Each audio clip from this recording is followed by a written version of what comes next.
Ils vont nous mettre l'ambiance et vous n'êtes pas venus pour rien, puisque ce soir, dans cette émission, on va dépasser les limites de vitesse autorisées en vélo avec Serge Pérou, alias Speedman. Vous êtes lancé le défi, un défi hors du commun. On y vient dans quelques instants. On ira tester le handisport avec Sarah.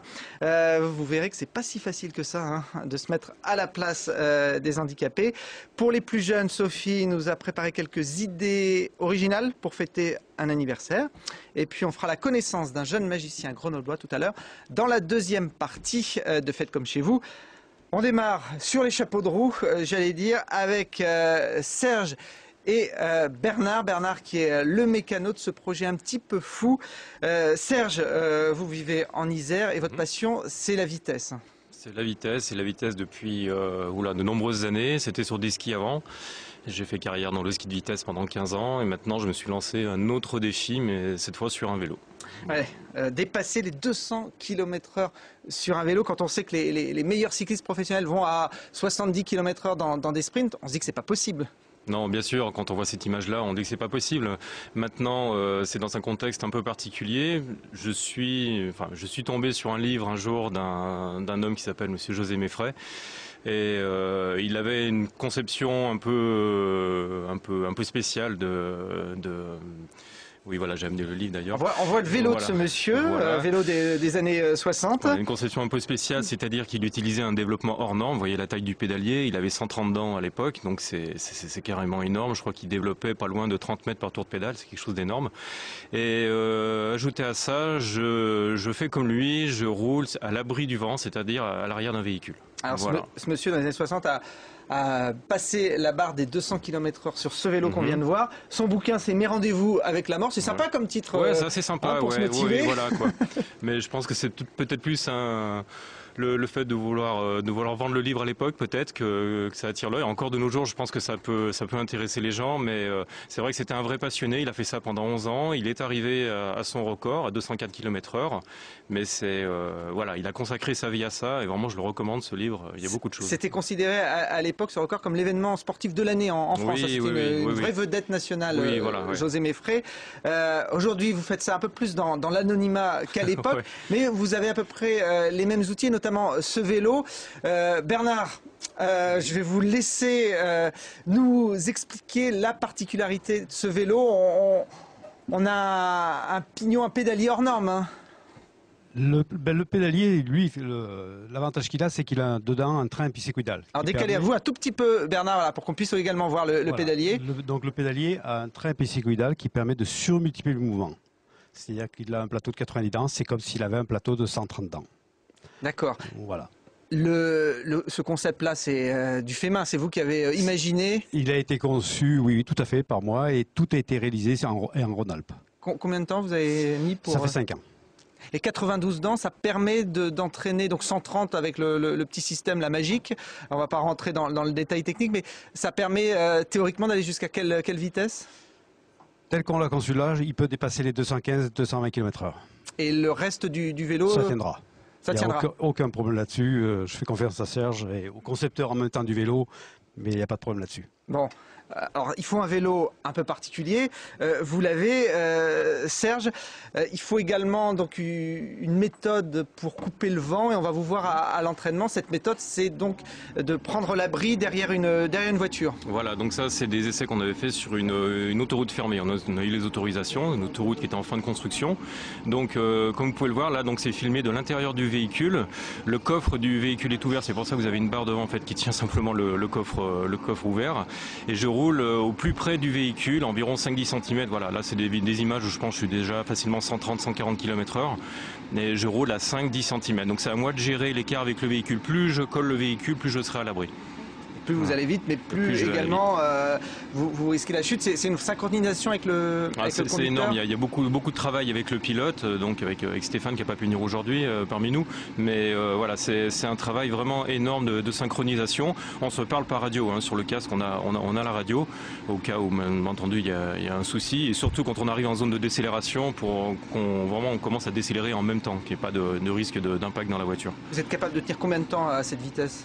Pour l'instant, dans les essais qu'on a pu faire, on a fait des portions jusqu'à 17 km. Donc Donc voilà, je pense que maintenant matériellement et physiquement le record est jouable. Maintenant voilà, on a un gros souci en ce moment, c'est qu'on cherche le lieu idéal pour ça et les autorisations pour pouvoir le pratiquer. On n'est plus à l'époque de José Meffray. Maintenant voilà, c'est beaucoup plus dur quand on parle de vitesse. Oui, parce qu'il faut une ligne droite très longue. Oui. On pense que entre 15 et 20 km, on aurait la ligne droite idéale pour aller au record.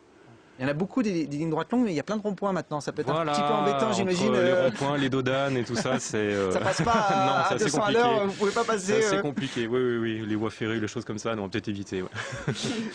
Alors, vous avez quand même déjà fait des tentatives. La première en 2009, M6, vous avez suivi. On a quelques images de cette tentative. Vous aviez dépassé déjà les 150 km/h, ce qui est quand même honorable sur un vélo. Oui, bien sûr. Et puis, encore, à l'époque, je dirais, on n'avait toujours pas le système de pédalier. Donc la couronne de 90 dents était montée sur un pédalier classique. Et on a été simplement limité par ce système de pédalier. C'est que je ne pouvais pas pédaler plus vite. Je ne pouvais pas tourner les jambes plus vite. Je suis monté plus de 140 tours minute. Et ça nous a limité, quoi. Mais malgré tout... C'est là où Bernard après intervient alors. Voilà. Les rencontres hasardeuses, non. Le hasard, non, j'y crois pas. C'est pas vrai. Donc, mais voilà, quoi. Une rencontre a fait qu'on pouvait encore développer le système et aller beaucoup plus vite, quoi. Et on y croit. On va aller plus vite. Donc l'objectif, c'est de passer ces fameux 200 km. Il y a quelqu'un qui homologue ce genre de record un peu fou? Comment ça se passe? Non, ça sera fait. Le cadre fédéral ne s'intéresse pas à ce genre de record, mais maintenant, ça sera à nous de l'homologuer par huissier le jour où on fera une tentative. Vous faites du vélo classique en temps normal? Vélo de route, oui, beaucoup. Je fais beaucoup de sport. Hein. À la base, j'étais nageur, j'ai fait carrière dans le ski de vitesse. Maintenant, c'est le vélo. Mais le vélo a toujours fait partie de ma préparation estivale pour le ski de vitesse. Donc, je roule tout le temps. Mais oui, je tourne entre 8 et 10 000 km par an. Ah oui, quand même. Donc, oui. Donc il y a un bon fond. Oui, malgré tout. Non, il faut quand même du physique pour lancer la couronne, pour lancer le gros pédalier. Et vous les narguez, les collègues, en disant que vous êtes capable d'aller à 150 à l'heure sur le vélo, où eux ont péniblement du mal à passer les 40? Oui, mais c'est tellement unique dans l'idée des gens que même maintenant, quand on en parle encore tout à l'heure d'ailleurs avec Bernard, quand on annonce ça, c'est pas vrai, c'est pas possible. Voilà, d'entrée, voilà, c'est ce qu'on... Les gens ne croient pas, quoi. Ce n'est pas possible. La couronne, c'est impossible de la lancer seule, tu veux tracter. Et non, parce qu'on l'a pas dit, mais vous le démarrez seul, ce vélo. Vous l'avez derrière la voiture, mais il faut entraîner ce pédalier énorme. Voilà. J'y tiens absolument parce que ma référence reste José Meffray, comme j'en parlais tout à l'heure, et c'est le dernier recordman qui a lancé le vélo tout seul. Et ça, j'y tiens absolument. Il faut que l'effort physique soit présent. Plein de records ont été battus. Maintenant, je peux parler d'un record à 270 km/h qui a été fait par un Hollandais il y a quelques années. Mais voilà, il était tracté jusqu'à 150 km/h avant de commencer à pédaler. Donc, c'est un autre record. Voilà, maintenant il fait ce qu'il veut, mais moi c'est pas ma conception du projet. Il était dopé aussi. On va pas rentrer là-dedans. Bon, en tout cas, on espère que l'année 2011 va vous sourire. Vous dites que vous êtes un petit peu un cas à part, mais il y a un autre local de l'étape, on dit comme ça dans le vélo, un Rhône-Alpin, il est de Haute-Savoie, qui s'appelle Éric Baronne, qui a tenté un peu la même chose que vous. Alors lui, c'était sur des volcans, il vient du ski de vitesse également, oui. Et le principe, c'était d'utiliser la pente sur un VTT pour aller le plus vite possible également. Alors vous allez voir que malheureusement, ça s'est mal fini pour lui. C'est pour ça que je vous demandais, Bernard, si le vélo il pouvait tenir le coup, parce qu'on va revoir au ralenti, c'est le cadre qui explose sous la pression. La douille de direction qui a cassé, oui. Il va bien sinon Depuis, oui, ça va. Ah, mais c'est vrai qu'elle est impressionnante. Hein, elle est très très impressionnante. Ouais. Cette chute, je crois qu'il est à plus de 150 aussi. Il est tombé à 172 km/h. Ouais. La tête la première, pour ne pas... Mais il s'en est remis, oui. Il s'en est remis. Il va bien maintenant, il tente de battre des records du monde de vitesse, mais en courant. Toujours sur des pentes, c'est quelqu'un de... Voilà, c'est son truc. Et il avoisine les temps des meilleurs sprinteurs mondiaux sur 100 mètres en courant. Éric Baronne, vous y pensez à la chute, à l'accident? Non. Je pense que mon avantage que je peux avoir sur ces tentatives-là, c'est mon vécu que j'ai pu avoir en ski de vitesse. J'ai déjà connu des vitesses à plus de 240 km/h sur des skis. Et c'est vrai que pour l'instant, je ne me pose pas la question du chrono. Donc non, la chute, j'y pense pas. Maintenant, voilà, elle fait partie du jeu, bien entendu, quoi. Mais maintenant, est-ce que je prends pas plus de risques quand je vais pédaler tout seul au milieu des camions en pleine journée?